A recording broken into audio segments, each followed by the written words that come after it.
ایک بہن نے پوچھا تھا، یہ UK سے کویسچنز آئے تھے کچھ، کہ منہ مبارک کی زیارت کے دوران اونچی آواز سے نعت پڑھتے رہنا مائک میں یا سلام پڑھنا جائز ہے یا نہیں ہے؟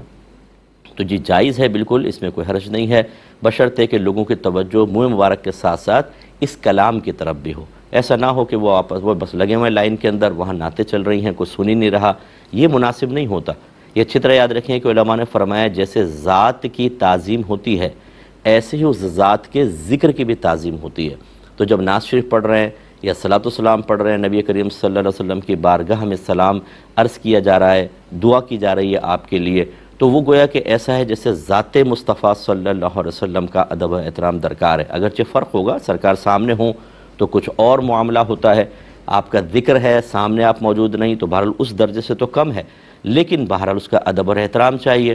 اب لائن میں لگے ہوئے ہیں، وہ پڑھ رہے ہیں نعت، توجہ کسی کی بھی نہیں ہے، یہ غیر مناسب ہے۔ ہاں اگر چند لوگ بیٹھ کر سن رہے ہیں، وہ نعت پڑھ رہے ہیں، باقی سب اپنے مشغول ہیں، پھر کوئی حرج نہیں ہے، لیکن ہر ایک مشغول ہے، کوئی نہیں سن رہا اور مائک میں پڑھ رہے ہیں تو یہ صحیح نہیں ہے۔